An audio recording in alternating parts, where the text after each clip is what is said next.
1 सितंबर मंगलवार।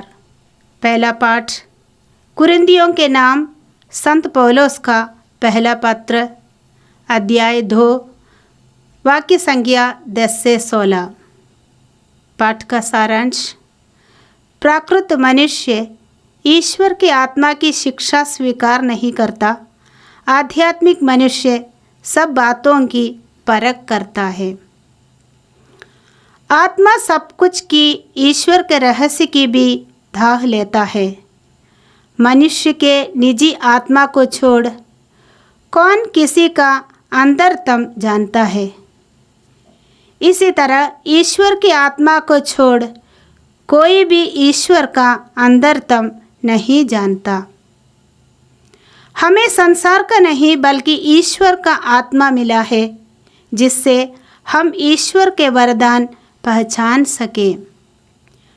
हम इन वरदानों की व्याख्या करते समय मानवीय प्रज्ञा के शब्दों का नहीं बल्कि आत्मा द्वारा प्रदत्त शब्दों का प्रयोग करते हैं। इस प्रकार हम आध्यात्मिक शब्दावली में आध्यात्मिक तथ्यों का विवेचना करते हैं। प्राकृत मनुष्य ईश्वर की आत्मा की शिक्षा स्वीकार नहीं करता। वह उसे मूर्खता मानता और उसे समझने में असमर्थ है, क्योंकि आत्मा की सहायता से ही उस शिक्षा की परख हो सकती है। आध्यात्मिक मनुष्य सब बातों की परख करता है, किंतु कोई भी उस मनुष्य की परख नहीं कर पाता, क्योंकि लिखा है, प्रभु का मन कौन जानता है, कौन उसे शिक्षा दे सकता है। हम में तो मसीह का मनोभाव विद्यमान है। यह प्रभु की वाणी है। संत लूकस के अनुसार प्रभु यीशु का पवित्र सुसमाचार, अध्याय 4, पद संख्याएं 31 से लेकर 37 तक। यीशु गलीलिया के कफरनाहूम नगर आए और विश्राम के दिन लोगों को शिक्षा दिया करते थे। लोग उनकी शिक्षा सुनकर अचंभे में पड़ जाते थे, क्योंकि वे अधिकार के साथ बोलते थे। सभागृह में एक मनुष्य था जो अशुद्ध आत्मा के वश में था। वो ऊंचे स्वर से चिल्ला उठा, ईसा नाज़री, हमसे आपको क्या आप हमारा सर्वनाश करने आए हैं? मैं जानता हूं कि आप कौन हैं, ईश्वर के भेजे हुए परम पावन पुरुष। यीशु ने यह कहते हुए उसे डांटा, चुप रह, इस मनुष्य से बाहर निकल जा। अब दूत ने सबके देखते देखते उस मनुष्य को भूमि पर पटक दिया और उसकी कोई हानि किए बिना वो उससे बाहर निकल गया। सब विस्मित हो गए और आपस में कहते रहे, यह क्या बात है? वे अधिकार तथा सामर्थ्य के साथ अशुद्ध आत्माओं को आदेश देते हैं और वे निकल जाते हैं। इसके बाद यीशु की चर्चा उस प्रदेश के कोने कोने में फैल गई। यह प्रभु का पवित्र सुसमाचार है। क्रीस प्रभु की जय। यीशु में मेरे प्रिय भाइयों बहनों, कुरिन्थ नगर ज्ञानियों और दार्शनिकों का नगर था और यूनानी दर्शन शास्त्र का बहुत बड़ा असर था। कुरिन्थ में और कुलुस में जो लोग थे, जहां पौलुस ने कलीसिया की स्थापना की, वहाँ के लोग कहीं न कहीं इस यूनानी दर्शन शास्त्र के प्रभाव में थे। और एक ऐसा दर्शन उन लोगों के बीच में था जिसको अंग्रेजी में नोस्टिसिज्म कहते हैं, या गूढ़ ज्ञान सिद्धांत। तो इस सिद्धांत के अनुसार लोग ये मानते थे कि मुक्ति ईश्वर से नहीं मिलती, लेकिन ईश्वर के बारे में ज्ञान और उस ज्ञान को प्राप्त करने की तीव्र इच्छा के माध्यम से मुक्ति मिलती है। पौलुस इसे पाखंड समझते हैं और पौलुस का मानना है कि मुक्ति ईश्वर स्वयं देता है। ईश्वर का आत्मा ही ईश्वर के बारे में, आध्यात्मिक चीजों के बारे में हमें ज्ञान दे सकता है। पौलुस इस बात को समझाने के लिए हमारे मानवीय सोच से तुलना करते हैं। वो कहते हैं, मनुष्य के निजी आत्मा के अतिरिक्त कौन किसी का अंतरतम जानता है। यानी हमारे अंदर की बातें, हमारे अनुभव, हमारी अनुभूतियां, हमारी इच्छाएं, हमारी आशाएं, ये सब हमारे अंतरतम में हैं। हम स्वयं इस बात को अच्छी तरह से जानते हैं। शायद हम पूरी तरह से नहीं जानते, लेकिन दूसरों से ज़्यादा हम जानते हैं अपने अनुभव के बारे में, क्योंकि ये हमारे अपने अनुभव है। इसी तरह ईश्वर के बारे में ईश्वर का आत्मा यानी पवित्र आत्मा सब कुछ जानता है।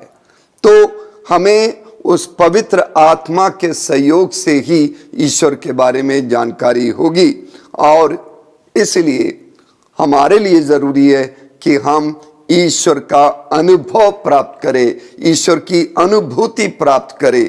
केवल ज्ञान काफ़ी नहीं है और ज्ञानवाद को या गूढ़ विज्ञान सिद्धांत को पौलुस एक प्रकार से नकार रहे हैं। पौलुस आगे कहते हैं, प्राकृत मनुष्य ईश्वर के आत्मा की शिक्षा स्वीकार नहीं करता। प्राकृत का मतलब है जो व्यक्ति आध्यात्मिकता से दूर है, जो व्यक्ति सांसारिक सोच से चीजें समझता है, जो व्यक्ति केवल दार्शनिक चीजें देखता है, ईश्वर से जिनका संबंध नहीं है, आध्यात्मिकता से जिनका संबंध नहीं है, वो व्यक्ति ईश्वर को जान नहीं सकता, वो मुक्ति प्राप्त नहीं कर सकता। जरूरी है कि हम अपने आप को ईश्वर की इच्छा के अनुरूप ढाले और पवित्र आत्मा के द्वारा हमारा जीवन संचालित हो। सबसे महत्वपूर्ण बात पौलुस इस बात में कहते हैं, प्रभु का मन कौन जानता है, कौन उसे शिक्षा दे सकता है। हम में तो मसीह का मनोभाव विद्यमान है। हमें यीशु मसीह का मनोभाव हो तो हम ईश्वर को जान सकते हैं। यीशु मसीह का मनोभाव क्या है? वो प्रेम का मनोभाव है, वो सेवा का मनोभाव है, वो करुणा का मनोभाव है, वो दया का मनोभाव है। हम यीशु मसीह के इस मनोभाव को अपनाएं और आत्मा से संचालित होकर ईश्वर को जाने और आध्यात्मिकता की गहराई में जाने। यीशु के मनोभाव के बारे में आज के सुसमाचार में हमें स्पष्ट मालूम होता है। लूकस के सुसमाचार के 14 अध्याय के 28वें पद में हम पढ़ते हैं कि यीशु अपने मूल गांव नाजरत में वहाँ के सभागृह में शिक्षा दिया करते थे। उनके अपने गांव के लोगों ने उनकी उपेक्षा की, उन्हें तिरस्कृत किया और यीशु को अपने गांव से निकलना पड़ा। वहाँ वे कोई चमत्कार भी नहीं दिखा पाए क्योंकि उनके अपने गांव के लोग अविश्वासी थे। इसीलिए उन्होंने गलील प्रदेश के ही एक दूसरा गांव कफरनाहू को अपना लिया। मत्ती के सुसमाचार के 9वें अध्याय के पहले पद में हम पढ़ते हैं कि यीशु नाव से अपने नगर आए, यानी कफरनाहू आए। कफरनाहू को यीशु ने अपना बना लिया और वहाँ बराबर लोगों को शिक्षा देते थे, लोगों के साथ काम करते थे, चमत्कार भी बहुत सारे होते थे और हर विश्राम दिन यीशु कफरनाहू के सभागृह में, मंदिर में जाया करते थे। उस मंदिर का अधिकारी का नाम था जायरूस।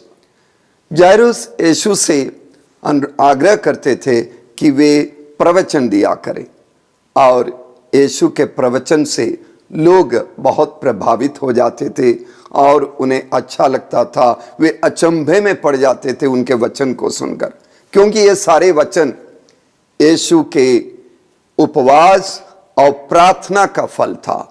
रात रात वे अपने पिता ईश्वर से बातें करते थे, तो उसका परिणाम था ये प्रवचन, यानी वो सचमुच ईश्वर का वचन था। तो ऐसे ही एक बार सभागृह में उनके श्रोताओं में से एक दुष्टात्मा से वशीभूत था, और वो दुष्टात्मा उसके अंदर से चिल्ला उठता है। यीशु को वो पहचान लेता है और यीशु से बातें करने लगता है, चिल्लाता है। तो यीशु उसे डांटता है और वो दुष्टात्मा उस आदमी से निकल जाता है। अक्सर ऐसा होता है कि कोई दुष्टात्मा निकल जाता है तो वो उस आदमी को पटक देता है और उसे मरोड़ता है, उसके मुंह से झाग निकलता है।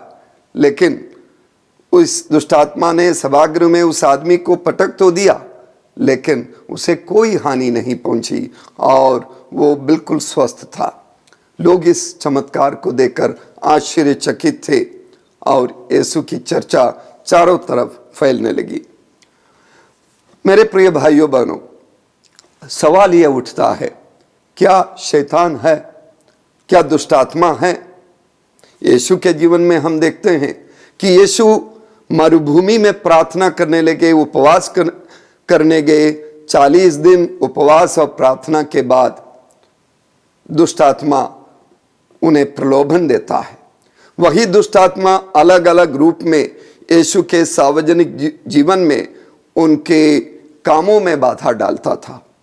वही दुष्टात्मा यूदस के अंदर प्रवेश करके उसे विश्वासघाती बनाता है। लेकिन प्रभु यीशु ने अपने पुनरुत्थान के द्वारा शैतान का हमारे ऊपर जो अधिकार है उसे तोड़ दिया है। इसके बावजूद शैतान हमारे चारों तरफ मंडरा रहा है। पेतरुस के पहले पत्र के 5वें अध्याय के 8वें पद पर हम पढ़ते हैं, आप संयम रखें और जागते रहें, आपका शत्रु शैतान दहाड़ते हुए सिंह की तरह विचरता है और ढूंढता रहता है कि किसे फाड़ खाए। प्यारे भाई बहनों, आज भी शैतान हमारे चारों तरफ दहाड़ते हुए सिंह की तरह विचर रहा है और हमें पाप में फंसाने के लिए मंडरा रहा है। शैतान सींग के साथ नहीं, पूंछ के साथ नहीं आता होगा, काले लिबास में नहीं आता होगा, अच्छे आकर्षक व्यक्तित्व के रूप में हमारे चारों तरफ मंडरा रहा होगा। भाइयों बहनों, हम बराबर देखते हैं जब हम अच्छा काम करना चाहते हैं, जब हम कर्मठ बनकर कार्य करना चाहते हैं, शैतान हमें अकर्मण्यता और आलस्य का पाठ पढ़ाता है। जब हम दूसरों की सेवा करना चाहते हैं, जब हम प्रेम करना चाहते हैं दूसरों से, जब हम दूसरों से मेल मिलाप करना चाहते हैं, दूसरों से क्षमा करना चाहते हैं, तब शैतान हमें निरुत्साहित करता है और हमारे अंदर दुश्मनी और नफरत को पैदा करता है। तो शैतान अलग अलग तरीके से हमारे चारों तरफ मंडरा रहा है। क्या इस शैतान का कभी अंत होगा? पवित्र ग्रंथ बाइबल कहता है कि शैतान का अंत अंतिम न्याय विधि के दिन होगा और शैतान के राज का अंत उस दिन होगा। प्रकाशना ग्रंथ के 20वें अध्याय के 10वें पद पर पढ़ते हैं, संत यूहन्ना यह दर्शन देखते हैं कि अंतिम न्याय विधि के दिन बहकाने वाले शैतान को आग और गंधक के कुंड में डाल दिया गया, जहां पशु और झूठा नबी डाल दिए गए थे और वे युग युगों तक दिन रात यंत्रणा भोगेंगे। तो कयामत के दिन, अंतिम दिन शैतान का अंत होगा। मत्ती के सुसमाचार के 25वें अध्याय के 41वें पद पर हम पढ़ते हैं कि जब दुनिया का अंत होगा, राजा न्याय विधि के लिए आएंगे उस दिन बाएं के लोगों से प्रभु कहेंगे, शापितो, मुझसे दूर हट जाओ, उस अनंत आग में जाओ जो शैतान और उसके दूतों के लिए तैयार की गई है। तो प्रकाशना ग्रंथ के 20वें अध्याय में 13वें पद पर पढ़ते हैं, हर एक का उसके कर्मों के अनुसार न्याय किया गया। इसके बाद मृत्यु और अधोलोक दोनों को अग्नि कुंड में डाल दिया गया। जिसका नाम जीवन ग्रंथ में लिखा हुआ नहीं मिला, वो अग्नि कुंड में डाल दिया गया। जीवन ग्रंथ में उन सब के नाम लिखे गए हैं जो अपने कर्म पथ पर चलकर सेवा का कार्य किया, जिन्होंने प्रेम किया, जिन्होंने एक दूसरे को क्षमा दी, मेल मिलाप किया, और जिनके नाम उस ग्रंथ में नहीं हैं, वे शैतान के साथ अनंत आग में डाल दिए जाएंगे। यही प्रभु यीशु का मनोभाव है, प्रेम का मनोभाव, कर्म पथ पर चलने का मनोभाव, अकर्मण्यता के विरुद्ध कर्मठता का और लगन का मनोभाव। मेरे प्रिय भाइयों बहनों, जीवन ग्रंथ में हमारे नाम लिखे जाएं, इसीलिए आइए यीशु का मनोभाव चलकर हम भी कर्म पथ पर, प्रेम के पथ पर, सेवा के पथ पर चले। आइए हम प्रार्थना करें।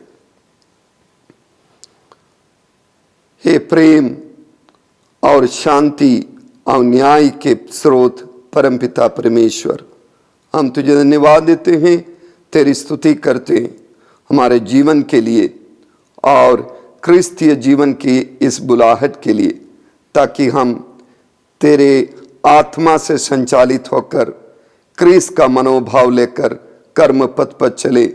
ऐसी कृपा हमें दे कि हम अपनी कर्मठता से शैतान को और उसके कार्यों को हमसे दूर रखें और तेरे मार्ग पर, तेरे प्रेम के मार्ग पर, तेरे बलिदान के मार्ग पर चल सके। ये प्रार्थना करते हैं हमारे प्रभु यीशु के द्वारा, आमीन।